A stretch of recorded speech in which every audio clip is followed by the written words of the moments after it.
Hello everyone, welcome back to my channel ND Education. We are going to discuss PET PYQs of Data Interpretation 2021 shift second exam. ठीक है, सबसे पहले हमारे पास question number 1 है. Study the table and answer the given questions. In the following table, 4 persons A, B, C and D are selling items on different days of the week. A, B, C, D, Monday, Tuesday, Friday, Saturday. ये है सब उसका ceilings. ठीक है, उन persons का. इसके basis पे हमें क्वेश्चंस का आंसर करना है. ठीक है, तो सबसे पहले हमारे पास क्वेश्चन नंबर 1 है. Items sold by D on Monday is what % of items sold by C on Saturday. Item sold by D on Monday जो है वो 20 है और item sold by C on Saturday, C on Saturday जो है वो 45 है. अब इसको हम अगर सॉल्व करेंगे तो question number 1, item sold by D on Monday जो है वो 20, item sold by C on Saturday 45. तो हमें जो परसेंट पूछा गया था तो हम अगर निकालेंगे इसका परसेंटेज, इसका इसमें से 20/45 करेंगे, मल्टीप्लाई 100 से करेंगे क्योंकि परसेंटेज निकालना है. तो ये आ जाएगा 400/9 और इसको 9 से 400 को डिवाइड करेंगे तो आ जाएगा 44.44%, जो कि ऑप्शन नंबर सेकंड में दे रखा है. ये आप देख सकते हैं, ऑप्शन नंबर सेकंड 44.44 इसका करेक्ट आंसर हो जाएगा, ऑप्शन सेकंड. ठीक, अब हम नेक्स्ट क्वेश्चन करेंगे. What is the average of the items sold by B, C and D on the Monday, Tuesday, Saturday? हमें मंडे, ट्यूसडे, सैटरडे में B, C और D का एवरेज आइटम बताना है, कितना सेल किया इन्होंने. तो अगर हम इसमें देखेंगे तो जो B, C, D और मंडे, ट्यूसडे, सैटरडे के बेसिस पे, तो B की जो सेलिंग है मंडे का वो 45 है. B का सेलिंग मंडे को जो है वो 45 है. उसके बाद हमें बताना है ट्यूसडे, सी का ट्यूसडे को, तो सी का ट्यूसडे को हम देखेंगे तो 48 है. ठीक, उसके बाद सैटरडे जो है वो डी का चेक करना है. तो डी हमारे पास सैटरडे को जो है, डी का सैटरडे 40 है. ठीक, तो यहाँ पे मैंने 40 ले लिया क्योंकि एवरेज निकालना है. तो एवरेज निकालने का फॉर्मूला होता है average is equal to sum of all terms divided by number of all terms. Sum का मतलब ये तीनों नंबर्स का हम सम करेंगे, 45, 48 और 50 का, और 3 से डिवाइड करेंगे. 1, 2, 3 नंबर्स हैं इसलिए.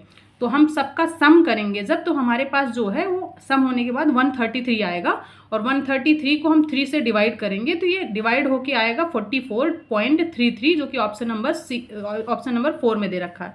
ये रहा ऑप्शन नंबर 4, इसका करेक्ट आंसर है क्वेश्चन नंबर 2 का. ठीक है, नेक्स्ट क्वेश्चन हमारे पास है.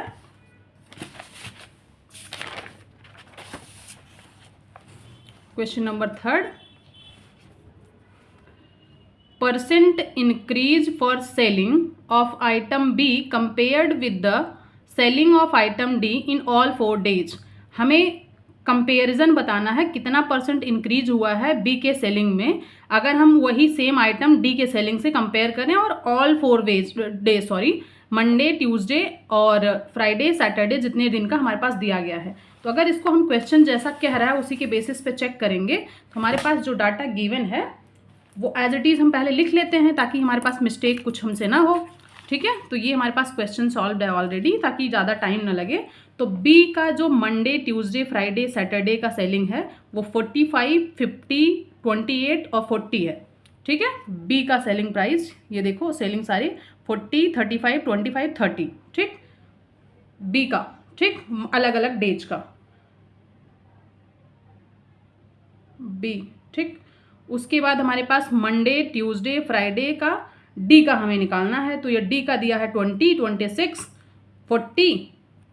उसके बाद सबका सम करेंगे, ये सम हो गया 163. उसके बाद ये सम करेंगे ये डी का, ये मैंने मिस्टेक गलती से इधर लिख दिया था सी का, तो यहाँ पे डी का है तो 127 आ गया क्योंकि परसेंटेज इंक्रीज पूछा है. तो इसमें हम निकालने के लिए क्या करेंगे, जो 163 जो बड़ा नंबर है उसमें से माइनस करेंगे 127 को और 127 को डिनोमिनेटर में रखेंगे, मल्टीप्लाई करेंगे 100 से क्योंकि 100 परसेंटेज निकालना है. ये 36/127 आ जाएगा. उसके बाद हमारे पास ये 100 से मल्टीप्लाई करना है.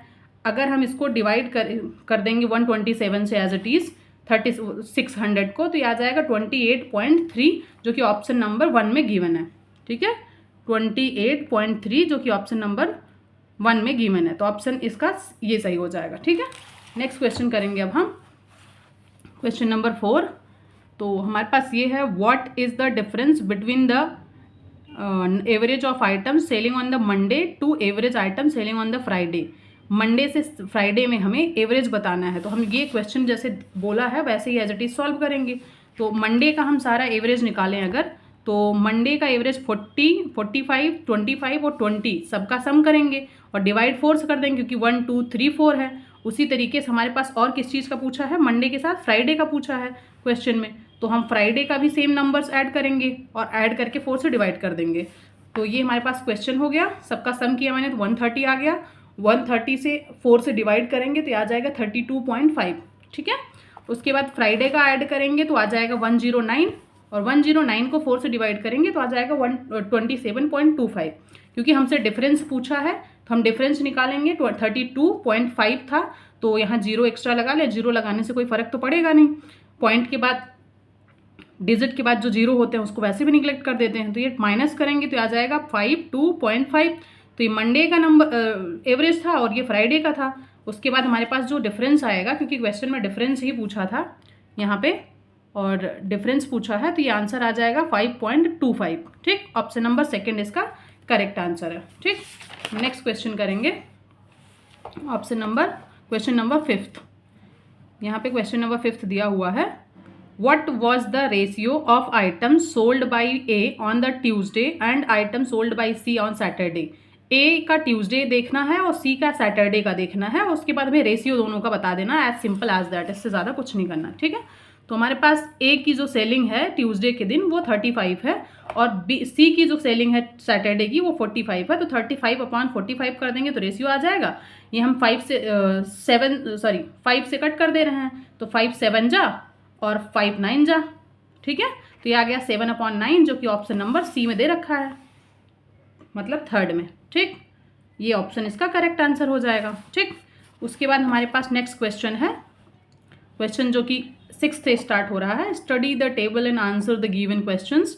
Production of crops in India during 2010 to 17 in tons. हमारे पास 2010 से लेके 2017 तक प्रोडक्शन इन क्रॉप्स दिया है टन्स में, और हमें इसके बेसिस पे क्वेश्चन का आंसर बताना है। ठीक, क्वेश्चन नंबर 1 है, विच of the following crops showed the continuous increase in the production during the 2013।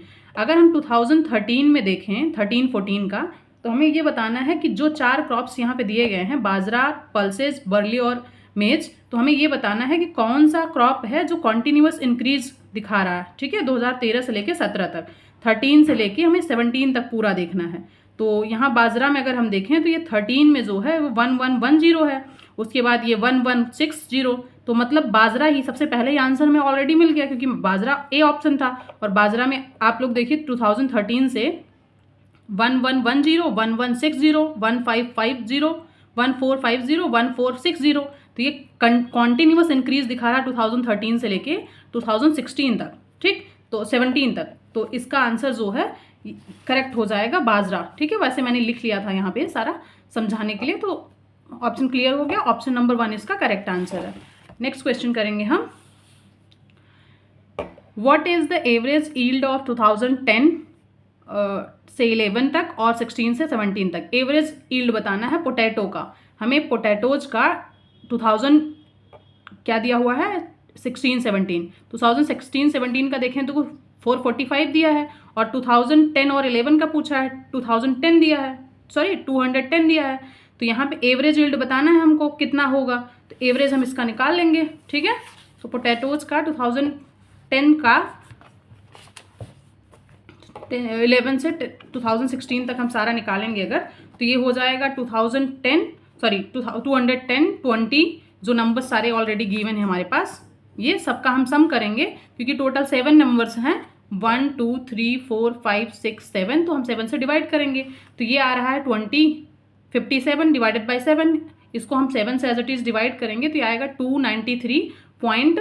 Simple मैं अगर डिवाइड करके दिखा दूँ आप लोगों को, जिसको भी अगर डाउट है, तो ये हो जाएगा 2 × 14, ये 6 आ जाएगा, यहाँ 5 आ जाएगा, फिर 7 9 जा 63, ये 2 आ गया, उसके बाद ये 7, फिर 7 3 जा 21 करेंगे, ये 6 हो गया, कैंसिल हो गया, पॉइंट लगाएंगे 0, फिर 7 8 जा 56, ठीक, ये 4 आ गया, ठीक। उसके बाद आगे भी अगर हम करना चाहें 7 5 जा 35, इसी तरीके से कॉन्टिन्यूस जाएगा, तो इसे राउंड ऑफ करके 8 6 ले लिया गया, ठीक है। ऑप्शन नंबर इसका 3 सही हो गया, यहाँ ऑप्शन नंबर 3 में गिवन है, ठीक। नेक्स्ट क्वेश्चन हम करेंगे, during 2016-17 which of the following crops showed decrease in the production in comparison to the previous year.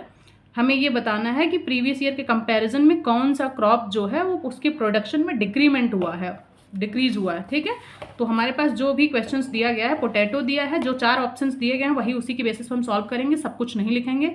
Potato, rice और बाजरा और बैरली दिया हुआ है, तो हम 2016-17 का ये लिख दिया प्रोडक्शन मैंने, और 15-16 का इधर। तो अगर हम इसके बेसिस पे चेक करें तो 400 से 445, तो मतलब पोटैटो जो है, ये पोटैटो का है, पोटैटो जो है इंक्रीज कर रहा है प्रोडक्शन में, 826 से 812 पे जा रहा है, तो ऑब्वियस सी बात है कि ये डिक्रीज हो रहा है, ठीक है। तो इसका जो करेक्ट आंसर हो जाएगा वो राइस, और क्वेश्चन में ये राइस का ऑप्शन नंबर 2 में दे रखा है, ठीक है, ये देखिए आप, ठीक।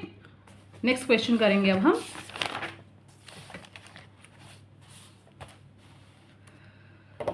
Production of potatoes in 2015-16 is approximately how many times in the 2010-11।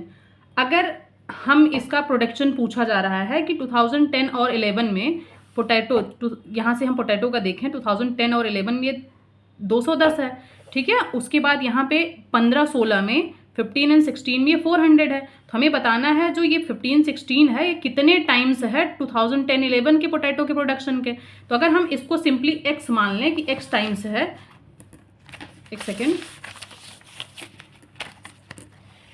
अगर हम इसको जैसे क्वेश्चन में बोला है पोटैटो का प्रोडक्शन 2010-11 में 210 है और ये 400 है, अगर मैं मान लूँ कि x टाइम्स है 210 400 के, तो x को निकालने के लिए हम 400 से 210 को 400 को डिवाइड कर दें 210 से, तो ये आ जाएगा 40/00 कट जाएगा। उसके बाद ये 21 से 40 को अगर डिवाइड करेंगे तो 1.90 आ रहा है, जो कि अप्रॉक्सीमेटली ये 400 मतलब 399 के अप्रॉक्स आएगा। तो करेक्ट, एकदम करेक्ट आंसर जो है इसका हो जाएगा इसी का, यही ऑप्शन, ठीक है। तो ये आ गया ऑप्शन नंबर 1, ठीक।